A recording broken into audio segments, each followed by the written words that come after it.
एक बहुत ही कम रिसोर्सेज में, बहुत ही कम साधन में जो आप काम करते हैं, मैं तो कई जगहों पे उसका उदाहरण देता हूँ। आज के कार्यक्रम में हमारे प्रोफेसर डॉक्टर अशोक भैया जी, हमसे इनका एक बहुत पुराना संबंध है। पुराना संबंध देखिए कैसे, मेरे पिताजी भी शिक्षक, इनके पिताजी भी शिक्षक, मेरे पिताजी भी अलमरा नारायण सिंह महाविद्यालय में शिक्षक, इनके पिताजी भी महाविद्यालय में शिक्षक। संयोग से दोनों एक ही विभाग में थे, भौतिकी विभाग में। तो एक बचपन से एक बड़े भाई की तरह मैं इनको जानता आया हूँ, उनका अनुसरण करता हूँ, और इनका एक अपना विराट व्यक्तित्व है। जितनी बातें उन्होंने रखी वो उनकी कल्पना नहीं है, उसके लिए वो विभिन्न संगठनों के माध्यम से काम करते हैं।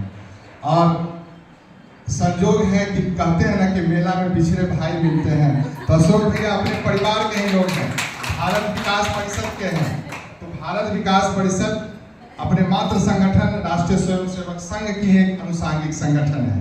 तो ये जो बोल रहे थे तो मैं आनंदित हो रहा था कि वही बोल रहे हैं जो हम सोचते हैं, और उसका जो एक समर्थन हमारे आदरणीय प्रधानाचार्य जी ने किया।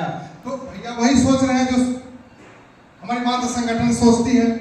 क्योंकि लगभग 50 के करीब अनुसांगिक संगठन है और सब स्वायत्त है। विद्या भारती विद्यालय चलाती है, 25,000 से ऊपर विद्यालय है, लाखों एकड़ विद्यालय चल रही है, वो स्वायत्त संगठन है। चूंकि मैं एक संघ का स्वयंसेवक हूं, तो उन चीजों को मैं समझने का प्रयास करता हूं, समझता हूं। अभी हमारे आदरणीय प्रधानमंत्री जी का एक पॉडकास्ट आया था, तो उन्होंने एक शब्द बोला था कि संघ को समझना बहुत कठिन है। तो हम अक्सर अपने, चूंकि मैं डॉक्टर हूं और मेडिकल साइंस में एक सब्जेक्ट आता है, फर्स्ट ईयर में पढ़ना पड़ता है एनाटॉमी, बहुत ही कठिन विषय है। प्राय बच्चे टर्मिनल फेल करते हैं, उसी में मानव शरीर जो उसका डिसेक्शन करते हैं मुर्दा का, उसका एनाटॉमी समझते हैं, बहुत कठिन विषय बोला जाता है। तो बोला जाता है बिना डिसेक्शन किए आप एनाटॉमी नहीं समझोगे, इसलिए डिसेक्शन रूम में जाओ, हमारे टीचर बोलते थे। तो हम बोलते हैं कि संघ को समझना है तो शाखा में जाना पड़ेगा, बिना शाखा में गए हुए डिसेक्शन किए हुए आप संघ को समझ ही नहीं सकते, कितनी भी किताब पढ़ लो। सच्चाई यही है। तो विद्या भारती अपने आप में एक अद्भुत संगठन है। जितनी बातें आप पर कल्पना की तो वो चीजें होती हैं यहाँ पे। अब एक आता है कि प्रचार और प्रसार, इस संघ के स्वभाव में ही नहीं है। तो कहीं न कहीं मैं इसे वर्तमान समय के अनुसार एक दुर्गुण कहूंगा कि हम प्रचार प्रसार में आगे नहीं निकल पाते हैं, तो इस गुण को सगुण में बदलना पड़ेगा। सही बात है। ये विद्यालय के, चूंकि मेरे परिवार के बहुत से बच्चे इसमें पढ़े, बहुत अच्छा कर रहे, जो आपके विद्यार्थी रहे। मेरा एक सहयोगी है, उसका छोटा भाई यहीं से निकला, इंजीनियरिंग किया और ऑल इंडिया में गेट में 800 के अंदर निकला, उनकी में एमटेक कर रहा है। वो समान उसके फादर चढ़वाहा है, आप यही समझ सकते हैं। तो कई बच्चों को मैं जानता हूँ।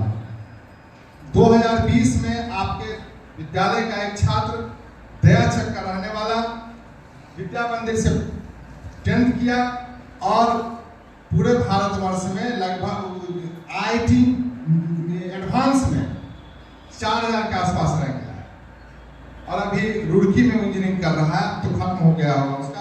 वर्तमान में मुझे उसके फादर एक दुकान में काम करते हैं आपके विद्या।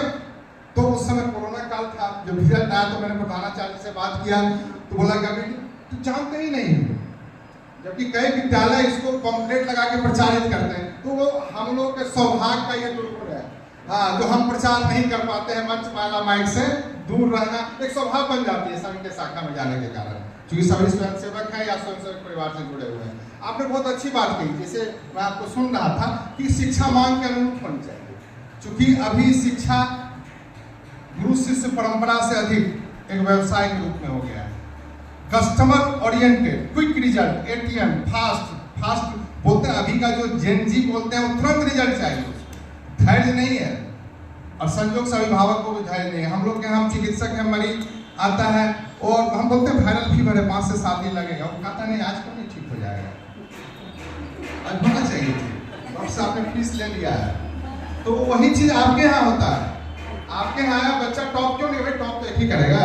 जीवन का लक्ष्य सरस्वती विद्या मंदिर या शिशु मंदिर या विद्या भारती का लक्ष्य समूह में टॉप नहीं करना है, अपने आप को टॉप बनाना है, अपने मन पे विजय करना है। जो सनातन संस्कृति का जो मुख्य है, जितनी भी विचारधाराएं हैं सनातन में को विजय प्राप्त करते उसमें फर्स्ट आने की ट्रेनिंग या शिक्षण हम लोग देते हैं। और उसी मन की विजय के लिए ये इस तरह के कार्यशाला का आयोजन समय समय पर विद्या भारती करते रहती है। और मुझे कई बार आप लोगों के बीच आने का सौभाग्य मिला है और मैं बड़ा आनंदित होता हूँ। तो परसों यहाँ एक लोग की समन्वय बैठक थी, अपने प्रधानाचार्य जी ने विषय रखा तो मैं अपने को रोक नहीं पाया। व्यवस्था अपनी जगह है, अच्छा लगता है आपके बीच में आना, क्योंकि सुकून लगता है कि कुछ बोलूं, कोई सुनने वाले ऐसे लोग हैं जो उसको आत्मसात करके उतारते हैं। मैं कोई शिक्षक नहीं हूँ, डॉक्टर हूँ तो एक बच्चों का, लेकिन एक गार्जियन हूँ, एक अभिभावक हूँ। तो अभिभावक के नाते आखिर अभिभावक क्या सोचता है? अभिभावक के सोचने का स्तर भी उसके ज्ञान और परिवेश पर निर्भर करता है। ऐसी बात नहीं है, आज के समय में आज से 25 साल पहले और आज में परिवर्तन बहुत आ चुका है। शिक्षा के प्रति अभिभावक के बीच एक अद्भुत ललक है। वो किसी भी हालत में बच्चों को समाज के मुख्य धारा में जोड़ते हुए एक सुखद और एक ऐसे व्यवसाय से जोड़ना चाहते हैं जो परिवार की आर्थिक उन्नति कर सके। वो जो एक ललक है उसी की ओर माननीय अशोक भैया ने इंगित किया। संस्कार, इस दौर में कहीं न कहीं संस्कार छूट जाता है। क्योंकि जब हम शिक्षा की बात करते हैं तो शिक्षा का हम अक्सर दो कंपोनेंट बोलते हैं। Education is equal to knowledge multiplied with the skill. दो चीजें हैं। तो स्किल क्या है? जो आप सीखते हैं, कखा गंगा ABCD सिखाने से लेके इंजीनियर यदि जहाज भी बना रहा है, वो क्या है? स्किल है, बुद्धि है, आप ट्रेनिंग देते हैं। दूसरा एक शब्द आता है नॉलेज, ज्ञान। ज्ञान फिर विवेक से जुड़ता है। यदि विवेक, अब जैसे मैं एक डॉक्टर हूँ, ज्ञान में कि विवेक नहीं है, यदि मेरे पास व्यवहार नहीं है, तो एजुकेशन मल्टीप्लाई करने पे विवेकहीन है, तो जो आपकी शिक्षा है, एजुकेशन है, जीरो हो जाता है। वही नॉलेज, वही ज्ञान, वही संस्कार है, वो सिखाने का काम विद्या भारती करती है। मैं पिछले दिनों नाम नहीं बताऊंगा, यहाँ एक पुलिस अधिकारी थे, अपने बच्चे को दिखाने के लिए मेरे पास आए, तो बात होने लगी उनसे। तो चूंकि वो पुलिस अधिकारी थे, सारा बायोडाटा उनके पास रहता, उन्हें पता था कि मैं बाढ़ जिला का संचालक हूँ, उत्तरदायी तुम हो, डॉक्टर साहब तो संघ से जुड़े हुए हैं। हाँ, तब तक तो बातचीत होने लगी। तो उससे पहले उनसे बाद में बताया था कि मैं JNU का प्रोडक्ट हूँ। हाँ, वहाँ फिर बाहर के आपके शिशु मंदिर का एक विद्यार्थी JNU में प्रेसिडेंट बना था। JNU का स्टूडेंट यूनियन का प्रेसिडेंट बना था और यहाँ के बहुत ही प्रतिष्ठित परिवार का वो पौधा था। वर्तमान में वो आयशा से बना था, विद्या मंदिर का छात्र। उनका पूरा परिवार बाबा के समय में स्वयं सेवक था, लेकिन वो लड़का और वो उनसे परिचित था। और उन्होंने बताया कैसा, तो हमसे बहुत खोद के पूछने लगे कि भाई आप तो डॉक्टर साहब संघ से जुड़े हुए, तो थोड़ा सा मन जो होता है भाई क्या बात है, भाई कम्युनिस्ट आदमी संघ के पीछे बच्चा दिखाना है, तो अपना पुलिस का आदमी दूर रहना चाहिए। तब बोला कि डॉक्टर साहब मैं बाल काम का स्वयं सेवक हूँ। बोला और मैं मेरी पढ़ाई कानपुर के सरस्वती विद्या मंदिर के रेसिडेंशियल स्कूल से आई है। मैं बुद्धि से कम्युनिस्ट हूँ, दिल से स्वयं सेवक हूँ। तो मैं कहा बुद्धि से मतलब, बुद्धि से इसलिए कि वो जो एक समता का ट्रेनिंग मुझे मार्क्सवाद में मिला और उसको कैसे अप्लाई किया जाए वो संघ के शाखा में मिला। तो जहां मार्क्सवाद खत्म होता है वहां से संघ की ट्रेनिंग शुरू होती है। चूंकि तो कई बातें उनसे और फुर्सत के समय में आते थे। एक IPS पदाधिकारी घंटों मेरे पास बैठ करके कई बातों पे बात होती थी, बाढ़ के बारे में। बहुत ही 2-3 ऐसा निर्णय उन्होंने, 2 मिनट पहले उसे बोलते हैं, जेन्युइन था। मैं कहा जेन्युइन है तो आप उसमें काम कीजिए, ऑटो पे जाके उन्होंने एक्शन लिया। बोले डॉक्टर साहब निश्चित रहिए, जो न्याय होगा वही हम करें। उन्होंने किया ईमानदार अफसर। तो एक संघ, आपके विद्या मंदिर का प्रभाव कहाँ तक पहुँच गया है, हाँ, उसको मैं इंगित कर रहा हूँ।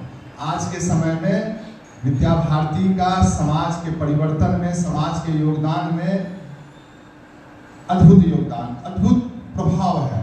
तो सिर्फ विद्या भारती का नहीं है। जैसे भैया ने बोला कि रामदेव बाबा के आए, कई सरकारी स्कूल में भी कई परिवर्तन हो रहे हैं जो दिखाई नहीं दे रहा। आने वाले समय में नई शिक्षा प्रणाली के द्वारा वो आएंगे, अवश्य आएंगे, क्योंकि वो समय परिवर्तन तो समय के बाद दिखलाई देता है। तो मूल रूप से ये जो कार्यशाला किया जाता है, कार्यशाला का मुख्य महत्व यही है, खास करके इसमें मैं अक्सर बोलता हूँ कि सबका फायदा है। सबसे पहले तो आप जो शिक्षक आते हैं उनका फायदा है, छात्रों का फायदा है जिसके लिए आप प्रशिक्षण देते हैं, विद्यालय का फायदा, और सबसे बड़ी चीज ये राष्ट्र निर्माण का काम है। आपका एक छोटा सा प्रयास अब राष्ट्र निर्माण का काम करता है। कैसे?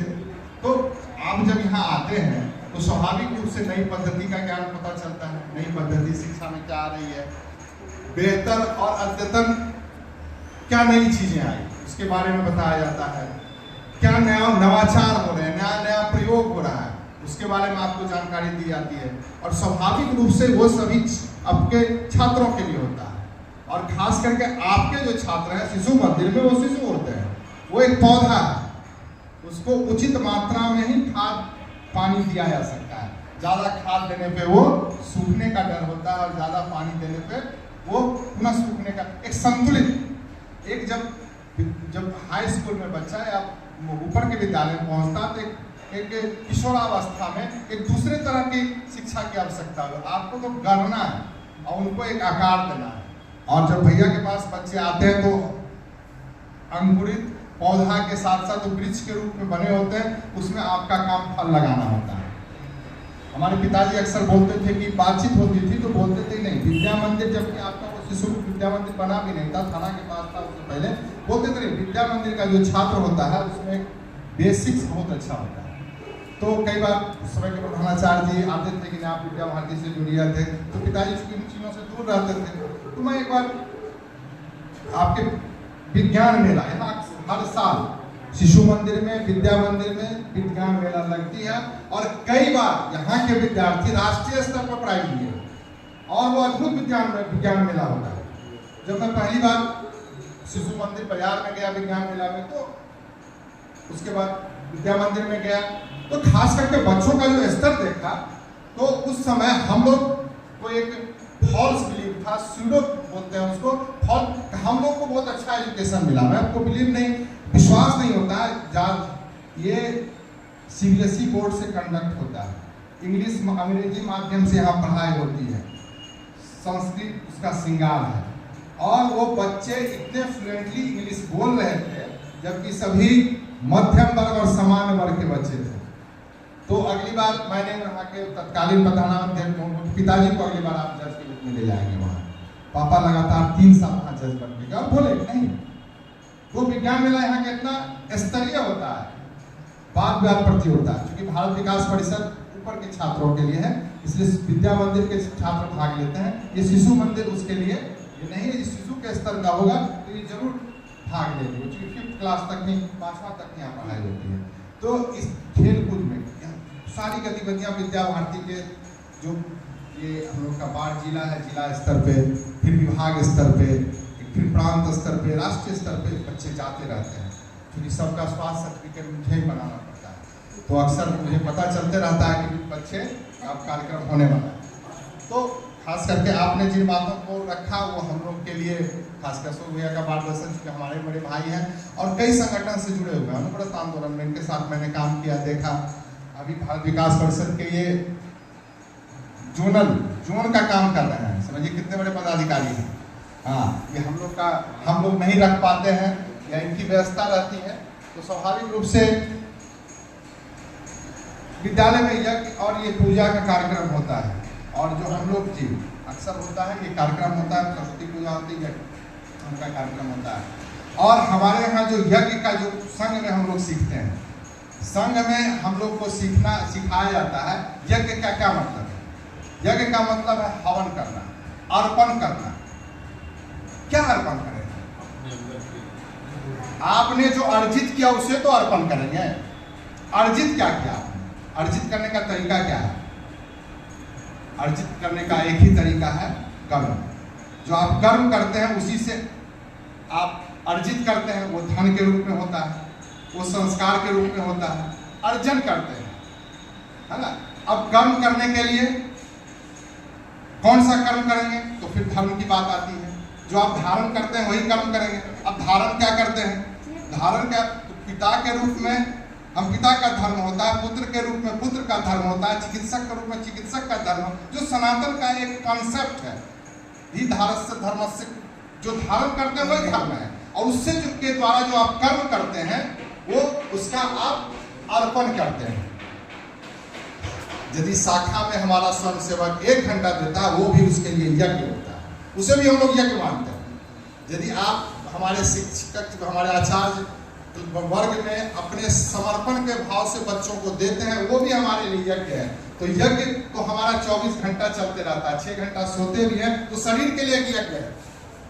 तो ये भाव से यहाँ हम लोग को संघ में और हमारे जो सामूहिक संगठन में आप जो भारत विकास परिषद का भैया काम करते हैं वो भी यज्ञ है। आपको क्या मिलता है, कुछ नहीं। आप जो अर्जन करते हैं, अपना तन लगाते हैं, अपना धन लगाते हैं, अपना मन लगा के उसका स्वाहा करते हैं। ये संघ में या हमारे जो सनातन संस्कृति में सिखाया जाता है। अब बैठ करके कर्मकांड के अनुसार सिर्फ मंत्र पढ़ करके अब यज्ञ कर रहे हैं और ध्यान है कि दुकान खुला कि नहीं, तो फिर वो ये ध्यान है, तो फिर वो यज्ञ नहीं है। ये जो एकात्म मानव दर्शन हम लोग का बोलता है कि हर शरीर के हर अंग का एक काम है, अपने अनुरूप हाथ का काम हाथ का है, पैर का काम, और सब एकात्म मिलकर एक समाज का निर्माण होता है। और समाज सर्वोपरि है, समाज ही राष्ट्र का निर्माण करता है। समाज से ताकतवर कुछ नहीं है। समाज, राष्ट्र की एक सीमा होती है, समाज का कोई सीमा नहीं। हिंदू समाज अमेरिका में भी है, इंग्लैंड में भी है, मॉरिशस में मजदूर बन के गए, मानस लेके गए, वहां भी हमारा समाज खड़ा हो गया। तो समाज बहुत ताकतवर होता है। समाज का निर्माण कैसे होगा, तो व्यक्ति निर्माण से होगा। और व्यक्ति निर्माण के लिए ये शिल्पी लोग हम लोग के सामने बैठे हुए हैं, और इन शिल्पी को हम बहुत बहुत साधुवाद देते हैं। आप इसी तरह गढ़ते रहे, बढ़ते रहे, हमारा समाज बढ़ते रहेगा। आप लोगों से हमारी अपेक्षा, हम शब्द का इस्तेमाल नहीं करते हैं, क्योंकि आप लोग तो खुद अपने आप को होम कर दिया है। इतने कम संसाधन में, इतनी कम व्यवस्था में, कोई मांग नहीं, कोई आंदोलन नहीं, हमें ये मिलना चाहिए जो अद्भुत जो काम आप विद्या भारती के जो भी संस्था में जो लोग जुड़े, कोई बेमनस्ता नहीं। कभी कभी हमें इन लोगों से सीखना पड़ता है। आप इसी भाव के साथ कार्य करते रहें और इस कार्यशाला में जो नई चीजें सीखे उसे अपने बच्चे, अपने समाज और राष्ट्र निर्माण में लगाएं। इसी भाव के साथ मैं अपने वाणी को विराम देता हूँ। बहुत बहुत धन्यवाद। जय भारत, जय भारती, जय विद्या भारती।